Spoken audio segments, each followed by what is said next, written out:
I'm very happy to be with you again at the University of Queensland. And today's topic that I have been given is Buddhism and women, or women in early Buddhism. So when following a tradition of Buddhist teachings, it will be hard for me to, the topic is quite vast, and so whatever that we can talk during this time, so I will explain to you, and only a few comments can be made on each of the following topics. The women's role during the ministry of the Buddha was seen in 4 different stages.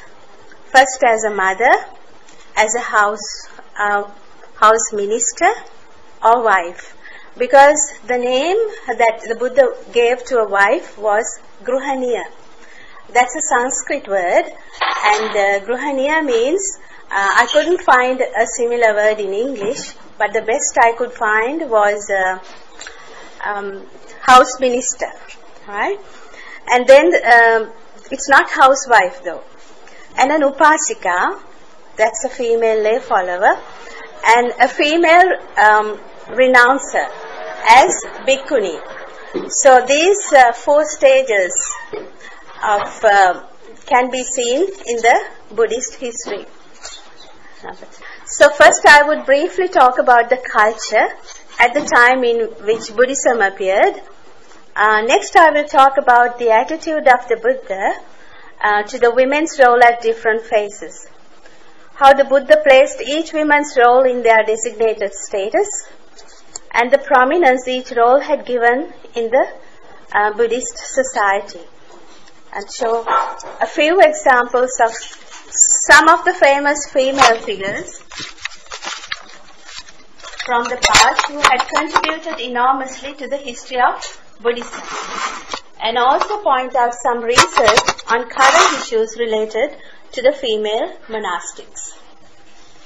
So I will give you some time to discuss once we finish the seminar, and then you can ask questions, and there'll be time for that. So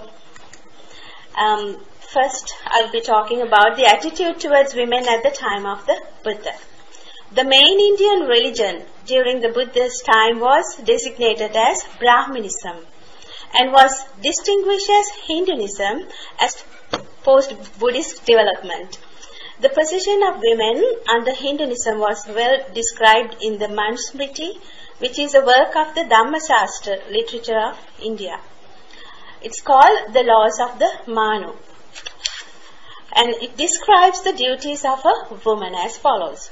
By a girl, by a young woman, or even by an aged one, nothing must be done independently. Even in her own house, in childhood, a female must be subject to her father. In youth, to her husband. When her lord is dead, to her sons. A woman must never be independent. So, no sacrifice, no vow, no fast must be performed by women, apart from their husbands. If a wife obeys her husband, she will, for that reason, be exalted in heaven. So that comes from the Laws of the Manu. Parshanatha and Jainism, both Parshanatha of Jainism and Gautama the Buddha, as non-Brahmic Protestant leaders, opened their doors with strict admissions to women to their monastic communities. Now, Therigatha, they are called the palms of the sisters, alone provides evidence to show that hundreds and hundreds of women found solace in Buddhism and preferred their spiritual pursuits under the Buddha. The Buddha proclaimed a message that was universal to all human beings. One of the 9 classic titles given to the Buddha is Satta Deva Manusanam. That means the leader of gods and humans, a one who could lead all beings. The Buddha's teaching was designed to the happiness of humanity of all beings, without exemption from one's caste, creed, race, age, distance they lived, disability, or gender. The Buddha taught Dhamma to both men and women equally. He also gave talks to the householders and wives. The Buddha unhesitantly accepted that women are capable of realizing the truth, just as men. The highest achievement of Buddhism, the supreme enlightenment, is available to both men and women. During the Buddhist epoch, there was a change in the attitudes towards women. The traditional structure and functions of society underwent some alterations, as Mrs. R.B. Horner describes in Women, under primitive Buddhism, that women came to enjoy more equality and great respect and authority than ever. Their position in the activities in domestic, social and religious began to improve.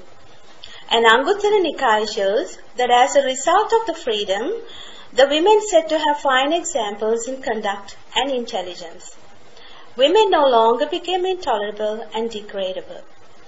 Women were well acknowledged at last to be capable of working as a constructive force in the society of the day. The Buddha addressed the Vajjis. Vajjis are a ruling clan in Vaishali in India. And the Buddha taught them the 7 downfalls of a man. And it's called Sapta Aparihana Dharma in Pali. He then advised the Vajjis to respect and honor young girls and women and to place them well in society and not to keep them under men's custody. In a society which considered that male children to be more desirable than female ones, when King Kosala was worried when he had a daughter, went to the Buddha and asked, I have a daughter, and he was quite worried about that. But the Buddha had a different view. When Queen Mallika had given birth to a daughter, the Buddha's advice to the king, to Pasenadi Kosala, was that a girl may prove even a better offspring than a boy. This clearly shows that Buddhism does not consider birth of a daughter as a cause for worry and despair. So now let us see the place for the mother in Buddhism. As for the Buddhist, mother is the highest symbol of respect in the home. The Buddha himself set the first example by paying the highest respect to his foster mother when Mahaprajapati Theri passed away by taking part in the funeral procession. This was the first time that the Buddha participated in a funeral. Motherhood in early Buddhism could also be valued actually in its own right.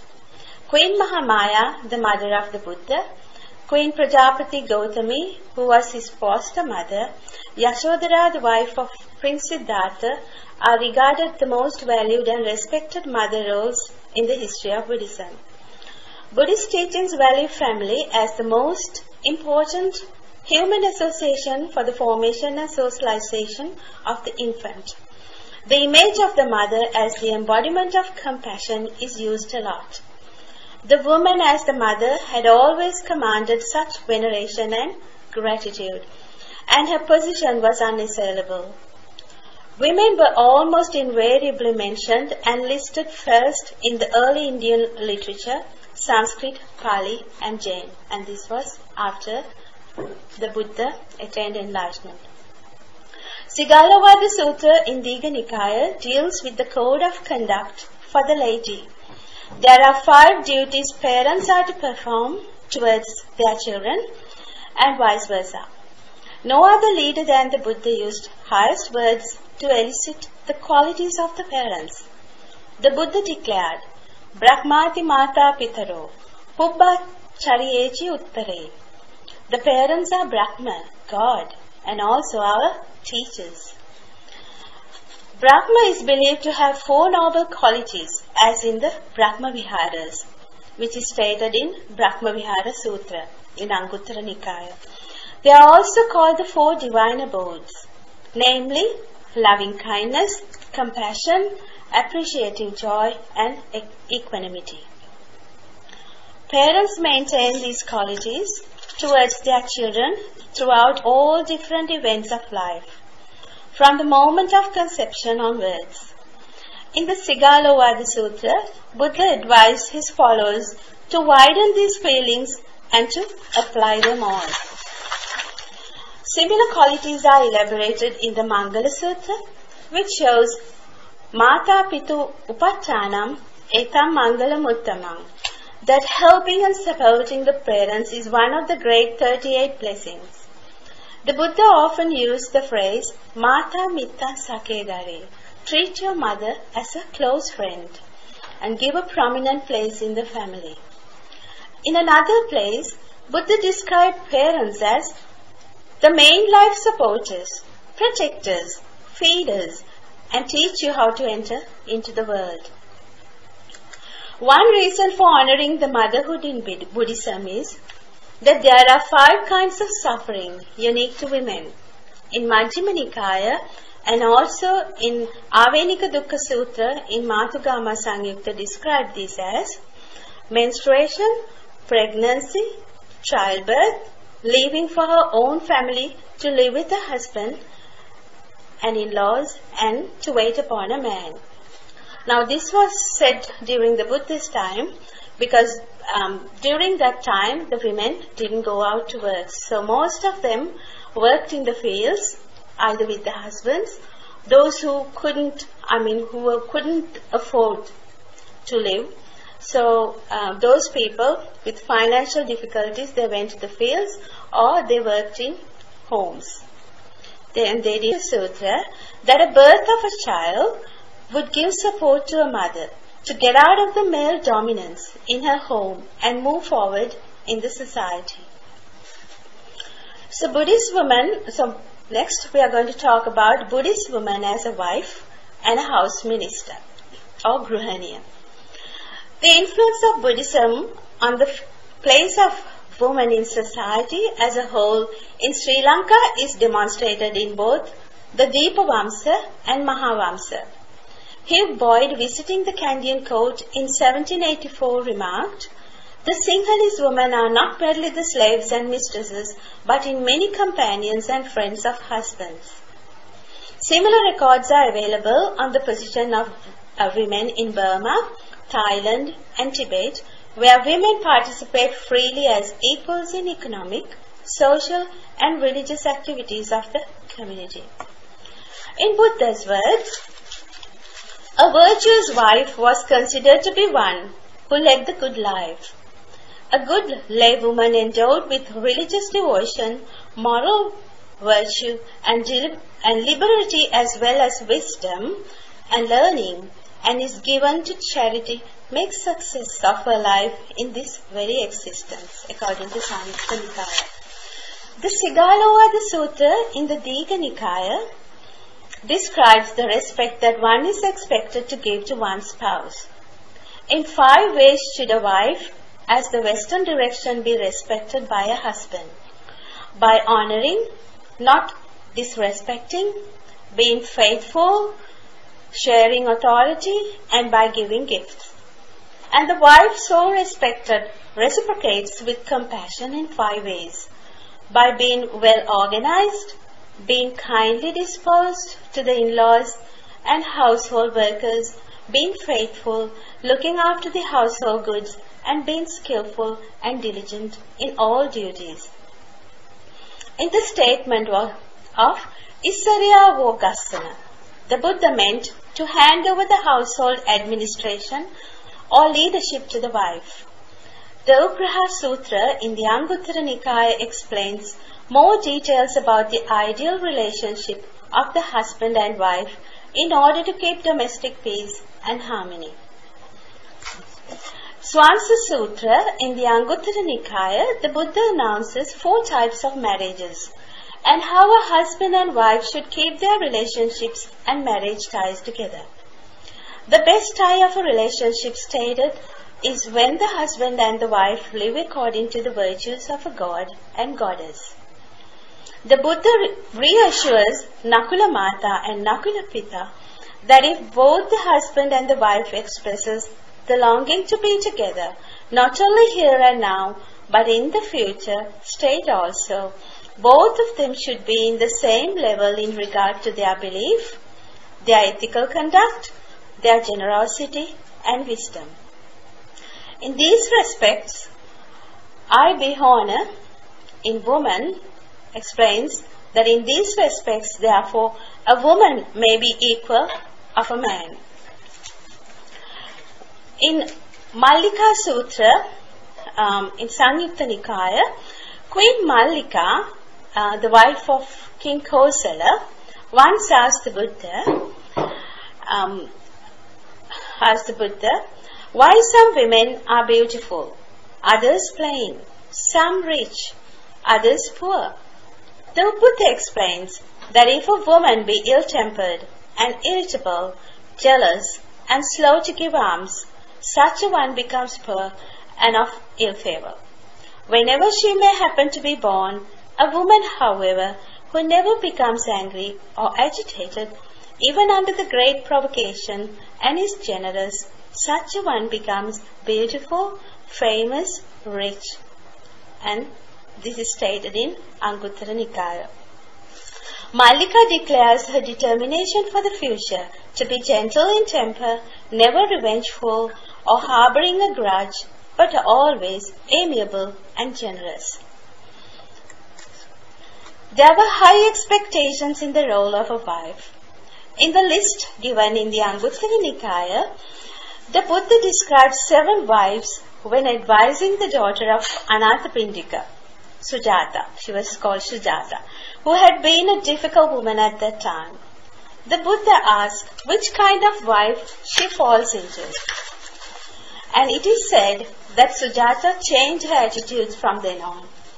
The wives are described as, the first 3 types are destined for unhappiness, which are destructive wives, peevish wife, and domineering wife, while the last 4, as they are imbued with long-term self-control, are destined to be happy. The latter wives are characterized as caretakers, motherly wife as she should be for her son, and then compassionate wife, friendly wife or companion wife, and submissive wife, like the sister wife, as she would be for her older brother.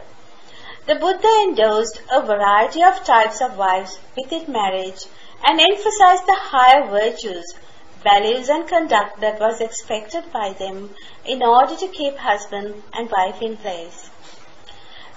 If all goes well, then the wife is called the comrade supreme. And a number of devoted couples are mentioned in the Pali Canon, such as Queen Mallika and King Pasenadi, Nakula Mata and Nakula Pita, and Dhammadinna and Visakha, stated in Women in Early Buddhist Literature by I.B. Horner. Nakula Mata and Nakula Pita were considered by the Buddha to be the most eminent among his lay disciples, or their close companionships with one another, and they were matched in their faith in their teaching, their self-control and affectionate way in which they spoke to one another. In the family, both husbands and wives are expected to share equal responsibility and discharge their duties with equal dedication. The husband is admonished to consider the wife a friend, a companion, a partner. In family matters, the wife was expected to be a substitute for the husband when the husband happened to be indisposed. In fact, a wife was expected even to acquaint herself with the trade, business or industries in which the husband engaged, so that she would be in position to manage his affairs in his absence, and shows the fact that in the Buddhist society, the wife administered the role as the house minister. However, since the ideal of early Buddhism is renunciation, it can be seen from examples such as the story of Nanda, Buddha's stepbrother, his wife Janapada Kalyani, that striving for the bliss of nirvana is valued above love and marriage.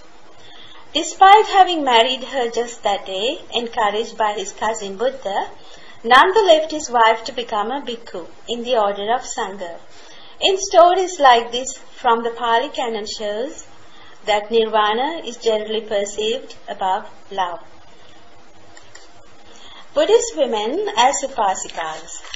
Upasikas are like lay people. The Anguttara Nikaya describes the 5 qualities of Buddhist lay follower. What are those 5 qualities? A lay follower, upasaka, upasika, who has 5 qualities is a jewel of a lay follower. It's like a lotus. What are the 3-5 qualities? He or she has faith, is virtuous, and is not superstitious, believes in action, that's karma, and does not believe in luck or omen, does not seek outside of the order. Upasaka and upasikas are also called Shravakas and Shravikas, are householders and other lay persons who take refuge in the 3 jewels. The 3 jewels, the Buddha, his teachings and the Dhamma, and practice the 5 precepts. So women are often the main upholders and supporters of religion. Women are known as the pillars of strength to Buddhism, and this was certainly so with Buddhism when it was widely spreading. And up to today, women are more prevalent in all activities in Buddhist temples. The first woman to become lay disciples by the formula of the Holy Triad was the mother and the former wife of Vyasa. Visakha Upasika, an intelligent, pious woman, became the Buddha's great benefactress, supported the Buddha and the Sangha in great many ways. A model female lay devotee endowed with unwavering confidence in the Triple Gem, she was securely settled in the fruit of stream entry at the age of 7. Visakha, Chulla Subhadra, Queen Mallika, Samavati, Kuchuttara, Matika Mata, Uttara, Sujata Supya, Suppavasa, Katyanam, Nakula Mata and Kali were some of the eminent female lay disciples who were placed at great upasikas and were well praised by the Buddha. Now, just like Buddha's great disciples, female disciples, Buddha also had great upasikas in his ministry. So these were the names that's been given. So the attitude of the Buddha to the role of woman was an enlightened one. And therefore, Velukantaki Nandamata and Kujuttara, who had reached higher fruits in the path, were the most eminent upasikas the Buddha showed as the role models of the lay followers. The Dhammapada Attuva denotes that Samavati, Kujuttara, Matika Mata and Uttara were some of the highly praised women for their wisdom by the Buddha. The woman in the Bhikkhuni Sangha. The establishment of the Bhikkhuni order is considered as something revolutionary in the religious history. The Buddha called all members of humanity from all walks of life to come together to form a new order. He advocated that all females and males look alike, shave the head, go for alms, and wear the robes, and wear no different adornments.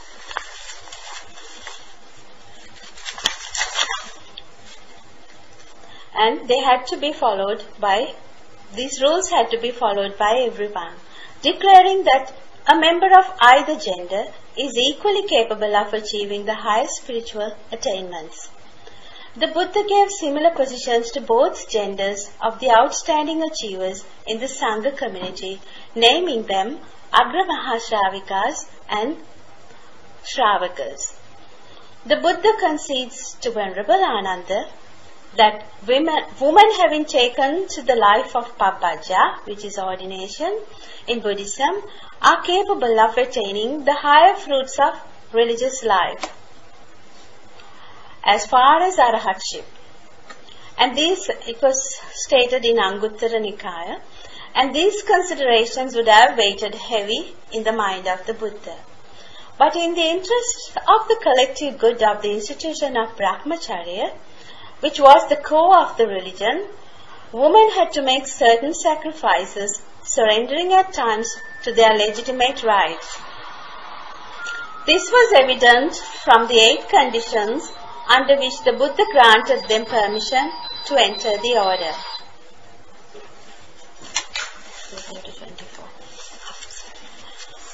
The 8 revered conditions, because we have no time, I think. Do you want me to go through the 8 revered conditions? No.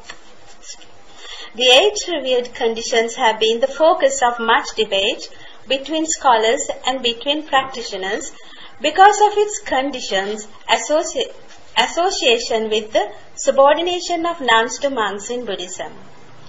Many scholars and practitioners argue that the impact of the subordination meant that women would never be leaders in life for the whole community or have any decisive voice in what they say. Bhikkhu Analayo states that 8 Garudhammas also differ from all other rules in the Vinaya in that they are not laid down in response to something that has happened. Instead, they are pronounced in advance. In sum, the 8 principles to be respected are not rules per se. Instead, they are recommendations, and it comes from the Journal of Buddhist Ethics. Then, Bhikkhuni Kusuma, she states that these conditions did not conform to context that generally gave rise to Vinaya regulations, and she states in inaccuracies. She further argues that the conditions were well known at the time of were unknown at the time of the first establishment of the Bhikkhuni Sangha in Sri Lanka in the 3rd century BC. Then Vijayaratna in Buddhist Nuns explains that the conditions appear to reflect the historical and social context of gender expectations. He affirms that the conditions were established in order to protect the community of nuns. The case doesn't end there. The Buddha had mentioned to Venerable Ananda, if women had gone forth in this doctrine and discipline, the pure doctrine would last only 1,000 years. But since they have gone forth, it will only last for 500 years. Could this be the real words of the Buddha? This expression can be interpreted in several ways. Some scholars think that this is an expression of regret by the Buddha. Others see it as an attitude foreign to the Buddha's thought, and that misogynist monks added to the text. From the doctrinal point of view, a Buddha cannot feel regret. The mental states of hindrances such as regret about the past and being worried about the future, etc., does not arise in Buddha. The Buddha would have simply wanted to say that if nuns did not act correctly, the duration of his teaching would last only as half long. The community of nuns was created by the Buddha under difficult conditions. As such, the organization had to be carefully protected by future generations. In this dialogue, finally the Buddha states to Venerable Ananda that he gave the 8 important conditions to avoid this curtailing of the duration of the religious life. Now, impact of Garudhamma. Many Theravadi Buddhist leaders believe that the Garudhammas were installed to keep the distance from both groups in the clergy. The Buddha repeatedly advised the bhikkhus, explaining that it is a common norm for both men and women to be always attracted to the physical appearance of each other. And this is stated in the sutra called Sangyojana or bondage in Anguttara Nikaya. The subordinate role of the monks could help both monastics to look at each other in a more respectful and conscientious manner, and Garudhammas would have designed to avoid obstacles to the life of renunciation, as any form of affection is an obstacle to the path of liberation. In the Pahankanwa Dhamma talks, a renowned, well-learned senior monk from Sri Lanka, Venerable Katakurunde Jnanananda Himi says, every clash, problem among human beings is originated from misinterpretation of the language. People just grab the words, but do not sense or take the real meaning. So we argue, fight, misunderstandings arrive, and eventually end up in a war. Wrong thinking and speech becomes the most powerful weapons. The first female ordination. The first female request for ordination came from Queen Yashodhara. When the Buddha first visited Kapilavastu, his hometown, on behalf of the invitation of his relatives, Yashodhara expressed her desire to join the order. The Buddha disapproved her request by remaining silent. It is stated that from the day Yashodhara came to know about Prince Siddhartha's renunciation, she had followed Buddha's way of life by wearing yellow robes and having one meal a day, by lying on low couches and giving up garlands and scents. So even after having had the 8 conditions imposed upon Prajapati Gautami, she became the gateway for the spread of nuns in Buddhism. Theri Mahaprajapati Gautami proved to the world that women also had the same or equal capabilities as men to attain enlightenment, the highest known position in Buddhism. This goes to show that Mahaprajapati Theri broke that cycle and paved the way for women to be seen as leaders among the equity. The Buddha constantly reminded us, as long as the sasana consisting of bhikkhu, bhikkhuni, upasaka, upasika persists, the Dhamma will remain. We need to constantly remind ourselves about this, and they are called the fourfold Sangha. There are concerns about resuscitating the Bhikkhuni order. The dominant opinion amongst the Sangha in Theravada countries is that there is no possibility to resuscitating the Bhikkhuni order. The validity of the dual ordination carried out at the Buddha Gaya concerns uncertainty whether the Bhikkhuni lineage has been passed on without interruptions in China, and whether the Mahayana Bhikkhunis can represent as Theravada Bhikkhunis, as their tradition and practice differ from the Theravada tradition. Bhikkhu Analayo, from the revival of Bhikkhuni order and the decline of the Sasana, points out that however the same uncertainty applies equally to Bhikkhu lineages in South and Southeast Asia, since it is in principle impossible to provide positive proof that the transmission has always been passed in an unbroken manner. Then Kiffer Pal's Journal of Buddhist Ethics, from Journal of Buddhist Ethics, argues that it is difficult and if not impossible for any of the existing traditions to authenticate both points. Venerable Ajahn Brahmanso Mahathero argues that at first the Lord Buddha gave the bhikkhus authority to ordain bhikkhunis. Later the Buddha gave authority for bhikkhunis to be ordained by dual ordination ceremony. First in a sangha of bhikkhunis and then in a sangha of bhikkhus. However, in contrast with the history of the bhikkhu ordination, where one finds that whatever a new ordination is allowed by the Lord Buddha, then the previous method is immediately abolished. The original ordination of bhikkhunis by bhikkhus was not abolished by the Lord Buddha. So this then is a strong argument for the legitimacy of ordination of bhikkhunis by bhikkhus alone. Can sexism produce karma?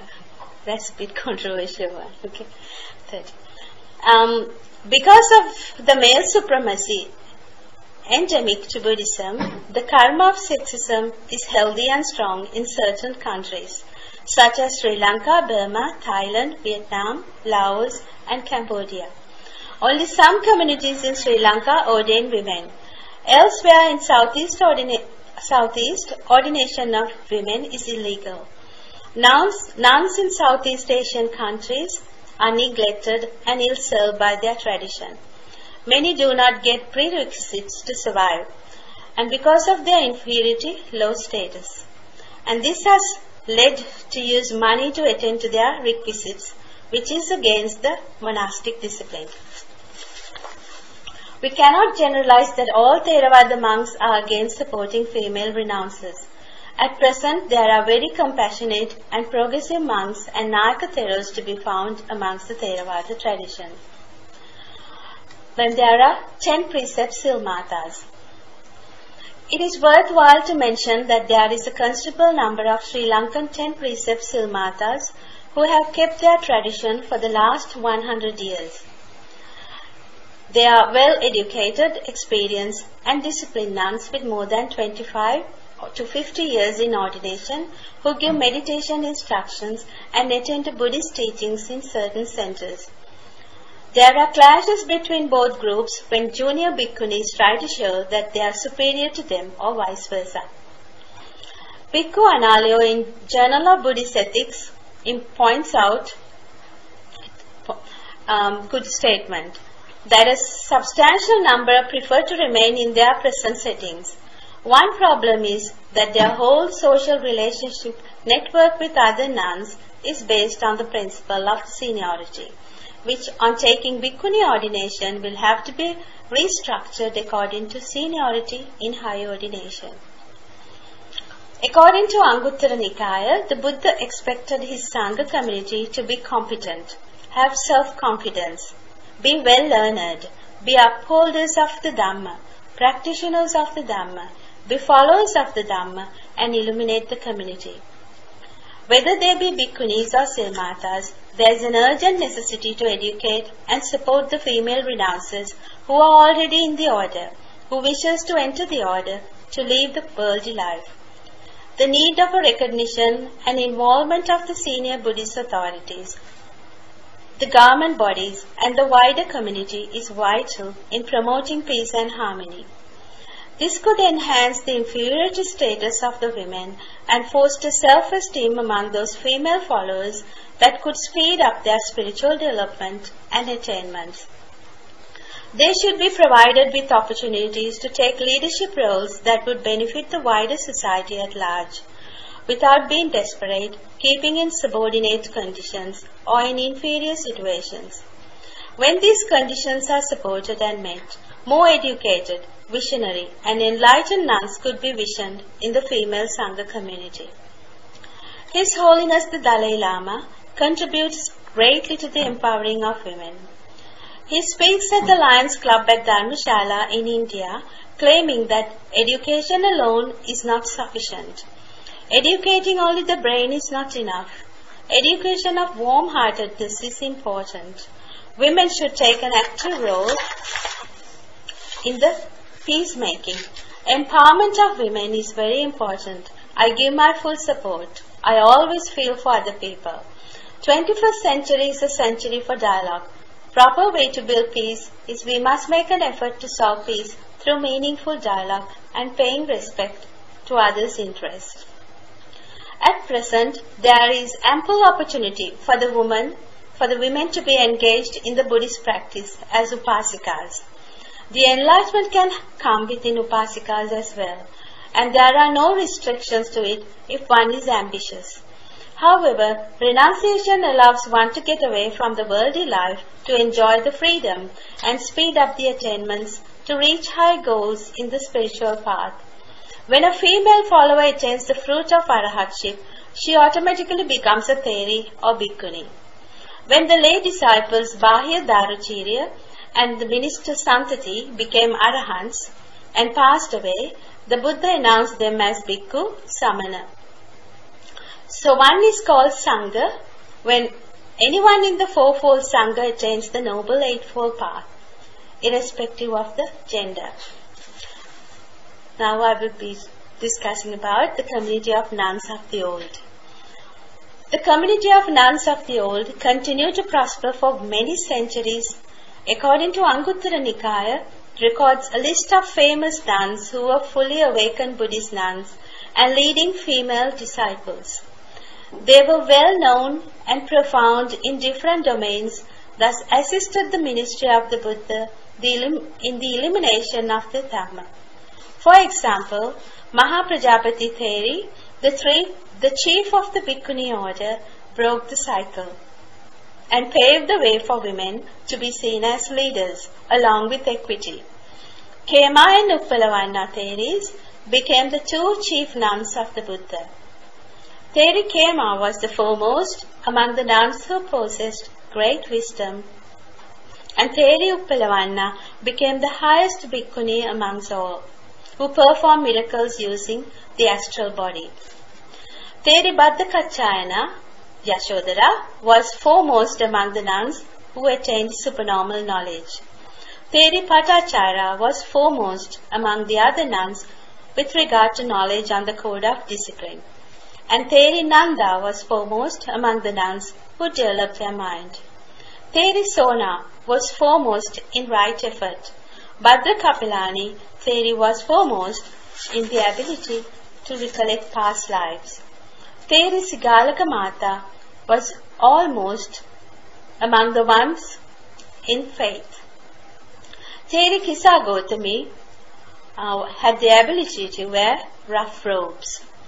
Theri Kema, Theri Kanjangala, Theri Vijita, Theri Sukha, Theri Dhammadinna were well known for their ability to preach. Many of these nuns attained arahatship with the four analytical knowledge and endowed with wisdom. Theri Suppa, ordained under Theri Dhammadinna, was an eminent bhikkhuni endowed with wisdom and supernormal powers. Because of her special ability to preach, many followers became delighted and interested in listening to her Dhamma preaching, which made them to enter the order. Bhikkhuni Dhammadinna was one such bhikkhuni the Buddha praised with high regards for her knowledge of Dhamma. She was placed as foremost in preaching the Dhamma among other nuns. A higher praise was given to Yashodhara Devi for her fidelity to the Buddha by protection, faithfulness, devotion shown in her previous births, and her stories are illustrated in Pujavaliya. These bhikkhunis had spent their entire lives for the welfare and happiness of the people in the communities they lived. Bhikkhuni lineage in Sri Lanka. According to Deepavamsa and Mahavamsa, during the reign of King Asoka, in the 3rd BC, Arahat Sanghamitta Theri with a group of bhikkhunis brought the bhikkhuni ordination lineage from India to Sri Lanka and established the bhikkhuni order.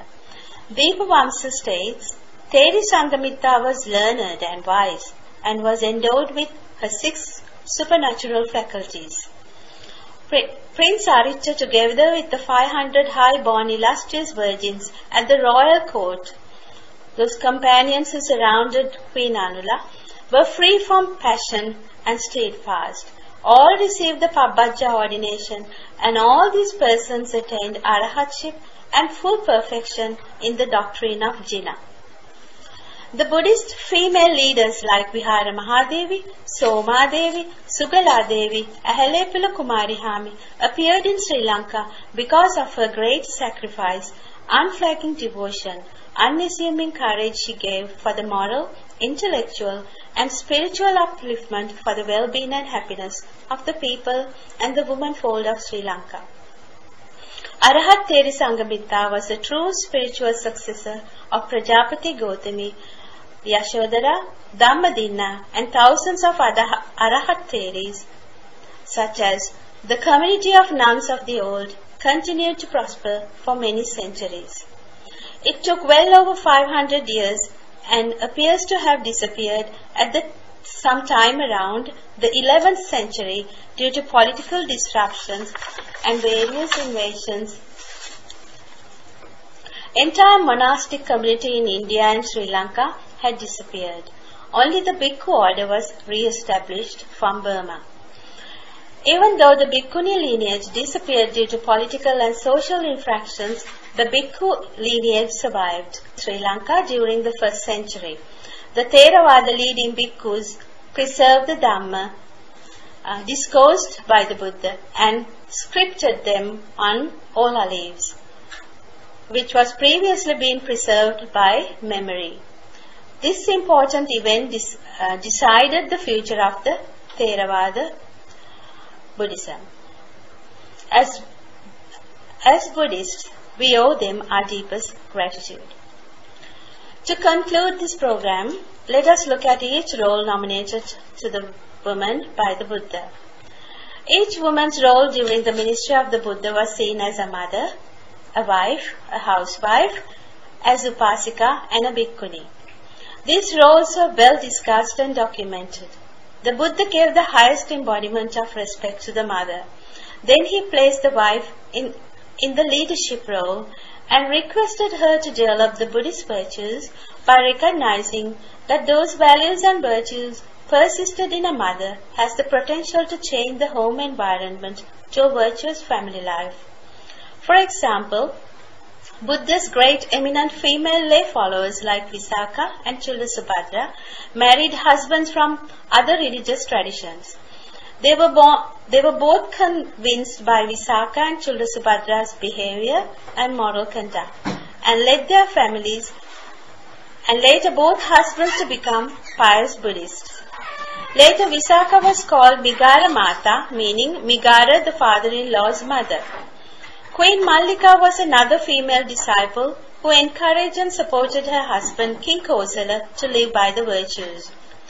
The Buddha placed the roles of mother and father as Brahma, who believed to have 4 noble qualities. As for the Upasika or female lay followers, the Buddha emphasized that Dhamma was neutral with respect to gender and that the best role model of woman was an enlightened one. The role of each woman in society placed by the Buddha is an admirable one. No such human being has given such a place for womanfold in the human history. Hence the title given to the Buddha, Satta Deva Manusana, the leader of all human beings, was well rehearsed in the discussion. Regarding the bhikkhunis and silmatas, there is freedom for one to choose the path. However, in the present day, the respect for women expected by the Buddha seems to have disappeared.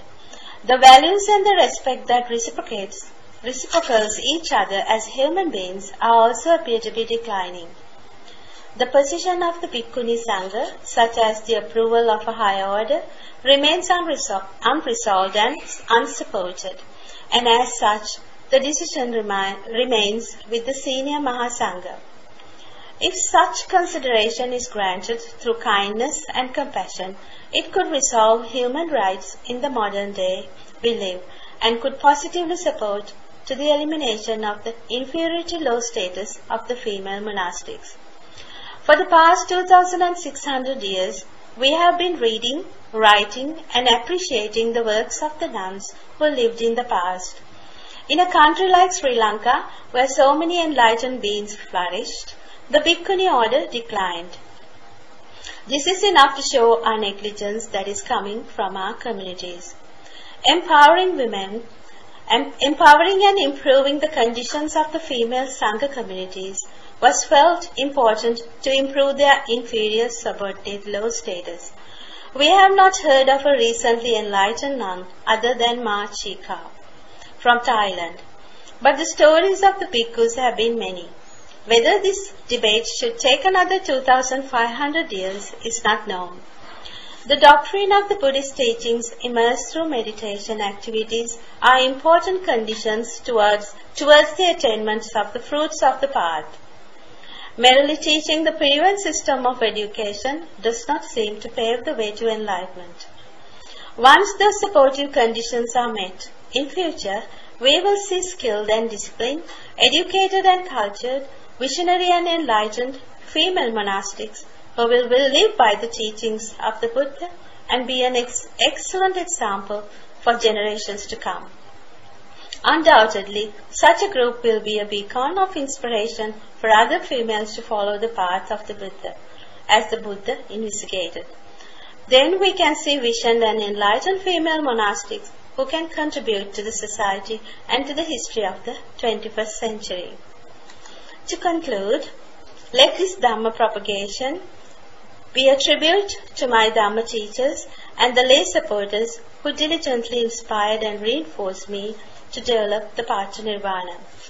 Let this be a tribute to the thousands of bhikkhus, bhikkhunis and nuns for the past and the disciples of the Buddha who sacrificed so much to hand this tradition down from 2600 years ago. I hope that the exploring of the poems composed by Arahat Bhikkhunis or enlightened Buddhist nuns of the old would spring much inspirations to the contemporary Buddhists. The canonical texts reflect the role women played in the conceptualization of Buddhism. As such, Buddhism dignifies them by recording and remembering their spiritual achievements. I finally wish you all be well, happy, and peaceful. May the teachings of the Buddha guide you and bless you with peace that lead to nirvana. I also would like to acknowledge and pass merits of the good thoughts and deeds that we generated today to all our listeners, to the Organization of Buddhist Association of the University of Queensland, to the Organization of the Multi-Faith Centre, the President, Jacob Hu, and Secretary, Jacqueline Rogers, for organizing, and all our students who are present, for making this event a success, and to Tushari Tilakaratna for assisting me in organizing the slide presentation. May you all be happy, well, peaceful, and may the teachings of the Buddha guide you and bless you with peace, leading to nirvana. I hope we have some time for some questions.